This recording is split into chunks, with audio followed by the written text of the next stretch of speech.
Good morning and welcome to the 445 Productive Choice Show with your boy, Dr. Michael Datcher. The show is each weekday morning. Hella early at 4:45 a.m. here on YouTube's Michael Datcher channel and 4:45 p.m. on Facebook Live. Guys, today we're talking about oneness. How one it's true, it's the loneliest number. As that was the Beatles song. I think that was John Lennon. But it's also the only number, meaning that all things are a part of the Great One. And so it could be considered the loneliest number or the number that is the most powerful number, because that is the signifier of the spirit, the primordial energy, God, because all things are tied to the woman. So we have a really interesting day planned today. So thanks for being here. Let's go. So again, we are each weekday morning at 4:45 a.m. and then at 4:45 p.m. on Facebook Live. Let's go. So today we're talking about oneness, and in the mornings I read various spiritual books to get ready for the show, but also just for my own life. I happen to be reading now a book by the great Vietnamese Buddhist monk Thich Nhat Hanh, and he's talking right now about this really interesting part of his book, talking about kind of like the unity of all things, about nirvana right now.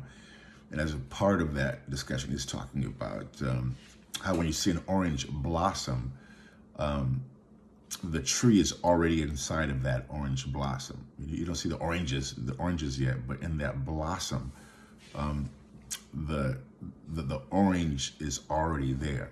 You don't have to wait until the orange manifests as on the orange tree and creates an actual orange. And in a similar way, we can see our grandchildren are already here, right? Our ancestors are already here.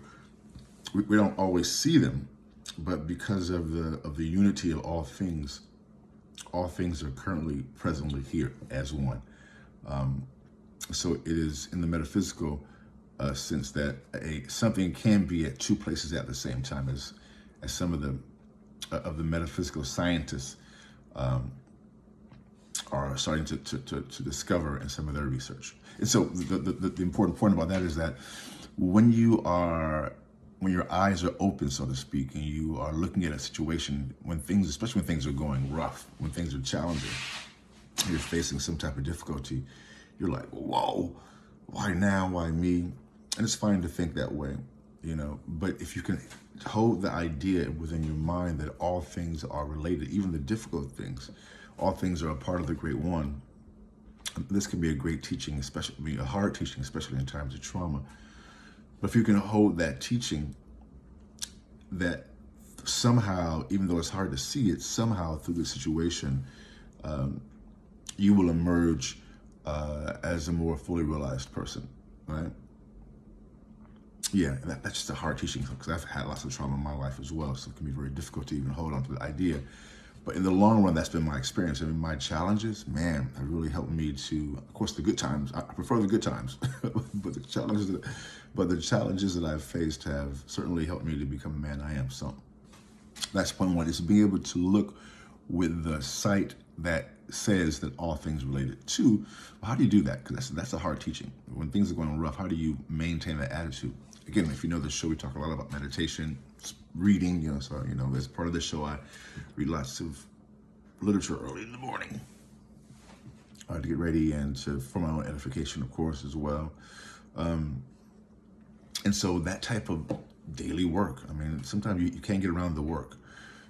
People will say, well, I don't want to meditate every day. I don't want to read every day. I don't want to exercise or do yoga every day. It's too much. Well, it might be. But the question is it too much to be joyful? Like, what's the price, or what are you willing to pay to be joyful, to be your highest realized self while you're on the planet in this physical form? Because though it's true that, all things are related, there's only one thing when we transition to the next realm, when we die physically, it's true that we live on in the spirit realm, because energy can't be created or destroyed, it just changes forms. But this experience in this body at this time, this is all we get. bodies get older. That's just that's the way of the world, right? So while we're here, let's make the most of our time, which is a good way to transition into point 3, talking about the oneness. So while you're here, you want to do all that you can to promote oneness, and which goes right into point 3, which is you want to be of service to others. Let me clear my throat. That's the hard part, because a lot of times when you serve, you don't really get appreciated, or you don't really, people take advantage of that because other people aren't serving around you. I recall, I won't even get into that terrible story, but just for those of us who've been committed to service, people think of that as weakness and look to exploit it. And it can be painful. You need to always check those people so you don't begin to hate those people spitting on your gift. But yeah, you want to think about, service, because service is such a way to communicate that you understand that we're all part of the one. So, because when you serve others, you're also really serving yourself. Boom, goes dynamite. So after today's show goes, guys, we'll see you this afternoon at 4:45 p.m. Until then, let's talk about it and be about it.